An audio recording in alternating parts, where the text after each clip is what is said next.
Serbisyong totoo lang. Saksihan, residential area sa Cubao, Quezon City, nasusunog. Miracles can happen. Vice President Jejomar Binay tuloy na sa China matapos pumayag ng Chinese government na makipagpulong kaugnay sa apela ng Pilipinas ukol sa sentensyang bitay ng 3 Pilipino. Pamilya ng isa sa mga Pilipino nasa death row sa China humihingi na ng police protection matapos makatanggap ng death threat dahil sa pagsasalita sa drug bill syndicate. Recruiter na sinasabi nagpahamak umuno kay Sally Ordinario Villanueva, nakaharap na ng kanyang pamilya. Department of Justice, pinag-aaralan ng isa ilalim sa house arrest ang nagtatagong si Senador Panfilo Lacson. Dahil sa matinding lamig sa bansang Mongolia, Philippine Ascats mag-i-ensayo sa Baguio City para sa kanilang high altitude training.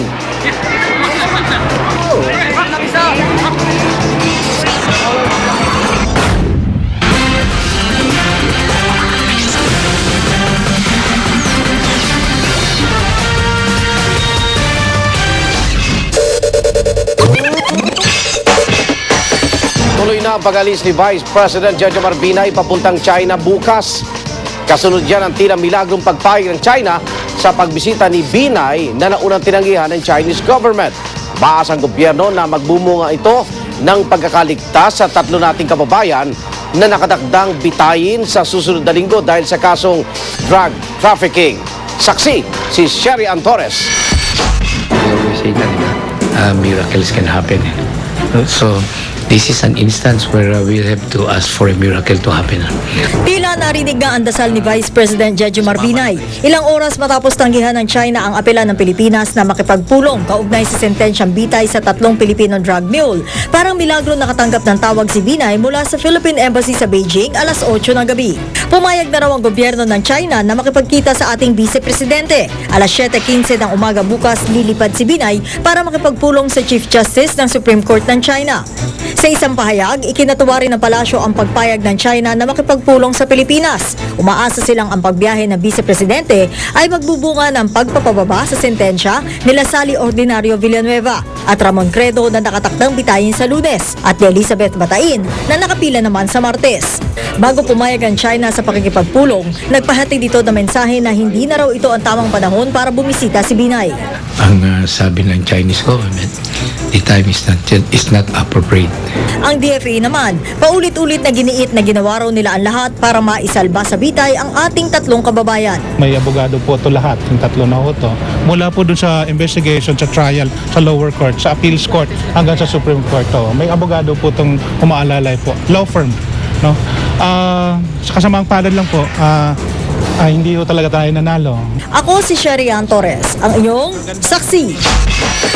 Humihingi na ng police protection ang pamilya ni Sally Ordinario Villanueva, isa sa mga Pilipino na sentensyahan ng parusang bitay sa China. Yan ay matapos sila makatanggap umano ng pagbabanta sa kanilang buhay dahil sa pagsasalita ukol sa drug mule syndicate. Saksi si Rafi Tima. Sa paghahabol na masagipang buhay ni Sally Ordinario Villanueva mula sa death row ng China, pati kaligtasan ng buong pamilya Ordinario, nalalagay na rin daw sa peligro. 2 text messages na raw ang natatanggap ni Mang Jeronimo, ama ni Sally, na nagbantang huwag silang magsasalita laban sa drug mule syndicate.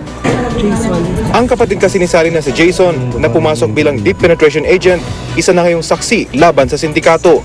Sabi niya sa text na may araw din kayo. Wala na sir eh. Oo. Kailangan ko lang po sana sir na mabigyan man lang sana si Jason ng witness program protection. Ang ina naman ni Sally na si Aling Edith, di na raw mapakalihab ang papalapitang pagbibitay. Si Sally ay bibitayin sa pamamagitan ng lethal injection sa Lunes, 4 na araw bago ang kanyang ika-33 karawan sa February 25. Sana ang iririgalo sa kanya himala, sir. Na huwag matutuloy yung execute sa kanya. Sa ngayon ho ba, kumbaga tanggap niyo na yung kapalaran ng anak niyo kung sakasakali? Hindi pa ko pa rin matanggap, sir. Hindi pa. May oras pa naman siguro. Habang may buhay, may pag-asa. Kung matutuloy na yung talagang sentensya niya, wala na. Kung matatanggap ko na rin siguro sa bandang huli. Tuloy man ang bitay o hindi, kailangan daw nilang makita si Sally. Kaya dali-dali nilang pinoproseso ang kanilang visa at pasaporte. Sana raw makabiyahe sila pa China sa Sabado gaya ng target ng DFA. Lalo't 2 taon na raw nilang di nakikita si Sally. Sulat lang ang nakakarating sa amin. So nakailang sulat po? 2 sulat, 2 taon din. Gusto pa nga sana nilang maisama rin ang 2 anak ni Sally, pero malabo na silang makahabol dahil nasa Isabela pa sila. Tanging ang mga magulang at 2 kapatid ni Sally lang ang makakasama sa biyahe. Ako si Rafi Tima, ang inyo saksi. Nakaharap na rin ng pamilya Ordinaryo ang recruiter na umunoy nagpahamak kay Sally Ordinario Villanueva. Pero depensa ng naarestong recruiter, hindi raw totoong siya ang nag-abot ng paketeng naglalaman ng illegal na droga kay Villanueva. Saksi si Emil Sumangi. Basta malinis ang konsensya ko. Hindi naman ako talagang nagbigay ng bag. Kahit balibalik na rin na lang ang mundo, kahit di kulong ako talagang hindi ako nagbigay ng bag. Kahit mamatay na lang ako dito, basta hindi ako nagbigay ng bag. Kayo po itinuturo, ma'am. Bakit Oo. Bakit yan? Ewan ko nga, magkakapit-bahay naman kami, magkakamag-anak pa. Yan ang giniit ni Tita Kakayan, ang umunay recruiter at nag-abot ng pakete na naglalaman ng illegal na droga kay Sally Villanueva. Ang kapatid ni Sally na si Jason na pumayag na maging deep penetration agent ng PIDEA at CIDG para alamin ang operasyon ng sindikato ng mga nagre-recruit ng Pinoy drug mules, naniniwalang may kinalaman si Kakayan sa sindikato. Siya po yung nagbigay ng bag sa ate ko na kunwari walang laman pero nasa balat pala. Sino ang posibleng mga amo nito, sir? Anong grupong kinaaniba nito? Sa pagkakaalam niyo lang. Mga wads ang amo niyan. Negro. Kahit peligroso, matapang na pinasok ni Jason ang sindikato para patunayan umanong kinasangkapan lang ang kanyang ate Sally sa pagdadala ng droga. Nagpunta ako sa nag-recruit. Tapos kinausap ko siya. Sabi niya, bigyan mo naman akong trabaho. So paligoy-ligoy pa po siya. Ayaw niya pang ano rin. Tapos yun niya, bandang huli na ano ko rin, nakuha ko rin yung loob niya. Natanggap na OFW sa Macau si Jason, pero bago pa man bumiyahe patungo roon, may pinagawa raw sa kanya ang recruiter. Pinalunok sa akin. Yung mule. Yun parang kapsula siya na malaki. Kasi laki ng daliri. Nailigtas lang siya sa sindikato dahil sa patuloy na pakikipugnayan sa pamilya at sa CIDG na nagpadala na ng mga tauhan sa NAIA para sunduin siya. Yun talaga yung target ko. Para malaman ko yung katotohanan kung ano ba nangyari sa kapatid ko. Positive naman po na gano'n yung ginawa sa kanya. Biniktima siya. On his own, gusto niyang matulungan. Pinasok niya yung sindikato para i-divulge itong modus operandi tsaka yung personalities ng mga involved. Ang ginawa ni Jason, pareho halos umano sa ginawa ng nadakip na si Maria Luwalhati Reyes na lumalabas na may kaugnayan din umano kay Kakayan. Si Reyes ang OFW na nahuli ng 352 gramo ng heroin na ipinuslit umano niya mula Pakistan sa utos ng 2 Nigerian. Emil Sumangil ang inyong saksi. Isa pang Pilipino sa China ang nanganganib na mabitay dahil din sa drug trafficking. Ayon po sa Department of Foreign Affairs, kung pagtitibay ng Supreme Court ng China ang hatol, siya ang ika-4 na sa Pilipinong mabibitay sa China. Ayaw mo na ibigay ng DFA ang pagkakilanlan ng hinatulang Pinoy sa pakiusap na rin ng kanyang pamilya. Samantala, posibleng maglabas na ng desisyon ang Hong Kong Court kaugnay sa kasong drug trafficking ni Congressman Ronald Singson. Handa naman daw ang kongresista sa anumang kahihinatnan ng kanyang kaso. Saksi si Steve Dailisa. Binasag ng mga abogado ni Ilocos Sur Representative Ronald Singson ang naunang testimonya ng psychiatrist at addiction specialist na si Dr. Lam Ming nang sumailalim mga espesyalista sa cross-examination kanina. Sa testimonya ni Ming, sinabi niyang kaduda-duda umunong kayang ubusin ni Singson sa loob ng 3 araw ang 6 na gramong cocaine na nakumpiska sa kanya sa Hong Kong airport bago magtungong Macau. Magugunitang ang katwiran ni Singson pang personal ng gamit ang dalang droga. Matapos ang presentasyon ng huling testigo sa kasong ito, bukas bibigyan ng pagkakataon ng depensa at prosekusyon na ilatag ang kanilang summary o buod bilang paghahanda sa pagtatapos ng pagdinig. Malaki rin daw ang posibilidad na bukas ilabas na ng hukom ang sentensya ng kongresista. Ano't ano man, nahanda na raw si Singson sa kahinat na ng kaso. It's been dragging for so long already. You know, I've been here in a foreign country for 7 months now. You know, and I had to report to the police station every day. It's actually parang virtual house arrest na rin. So that in itself is not easy for me.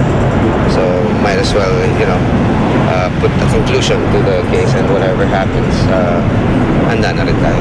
Sa Hong Kong, itinuturing na drug trafficking ang pagdadala ng droga kahit pa pampersonal na gamit. Ang pinakamabigat na parusa ay habang buhay na pagkabilanggo. Pero sakaling pumabor sa kanyang desisyon, nangako si Singson na aktibo na raw siyang lalahok sa pagsugpo sa problema ng droga. Malaking leksyon daw ang natutunan niya sa karanasang ito. I hope people will learn from my mistakes. And I'm very eager to join the campaign against drugs after this. Sana matuto na. Huwag na silang gaya sa akin. Sa gitna na nakaambang pagdinig sa ethics case laban sa kanya, sinabi ni Singson na di pa rin daw siya desidido na voluntaryong magbitiw sa Kongreso, kahit pa aminado siyang sumagi raw ito sa kanyang isip. I hope tatapusin talaga yung legal proceedings dito so that at least I can address the people myself and express my apologies to them. At least makapag-explica man lang ako. Mula rito sa Hong Kong, ako si Steve Dailisan, ang inyong saksi.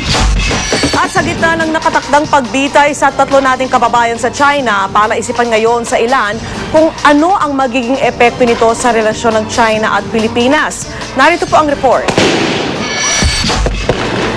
Sa madugong pag-wawakas ng tinaguriang Manila Bus Hostage Crisis itong Agosto, nasubok ang ugnayan ng Pilipinas at China. At ngayon nakatakdang bitay ng tatlong Pilipino sa China dahil sa drug trafficking. Malalagay kaya muli sa alanganin ang relasyong ito. Ayon sa geopolitics expert na si Dr. Clarita Carlos, hindi dapat makaapekto ang mga inaapila nating drug case sa relasyon ng Pilipinas at China. Nasa interest ng China na magkaroon ng friendly relations with us. Palalahanin din natin na in many times of our need, China ang tumulong sa atin. Ganito rin ang tingin ni Dean Mario Miklat ng UP Asian Center. Anya, pwede nga raw ginamit ng Pilipinas bilang bargaining chip ang mga naaresto ritong Taiwanese national. Kung nagamit natin yon sa laruan ng mga relasyon sa ibang bansa, maaari nating gawin na, heto, meron kaming hawak-hawak na mga gusto ninyong tao, ibibigay namin sa inyo ito, pakakawalan nyo naman yung aming mga tao na nain dyan. Paya naman ni Professor Benito Lim na eksperto rin sa China issues, tanggapin na lang daw natin ang sasapitin ng mga nasa death row. Maliit na raw ang tsansang mapababa pa ang sentensyang bitay sa tatlong Pilipino kahit makausap pa si Chinese President Hu Jintao. Mag-i-issue lang naman daw kasi ito ng pardon kung aaprubahan ng Standing Committee ng National People's Congress ang China. Tanggapin na nila yung decision at magdasal sila sakaling magkaroon ng himala. Sa gitna ng lahat ng ito, dapat na lang daw magtanda mga Pilipino. Ayon sa Filipino-Chinese at anti-crime advocate na si Teresita Angsi. We are sorry, but we have to respect the laws of other countries, especially since drugs ito. Parang warning din sa mga tao na don't always think of easy money. Kanina nagsindi ng kandila ang grupong migrante sa Tomas Morato sa Quezon City bilang panawagan sa pamahalaan na ituloy ang mga hakbang para maisalbang tatlong Pilipinong nasa death row. Para sa Saksi Ivan Mayrina, nag-uulat. At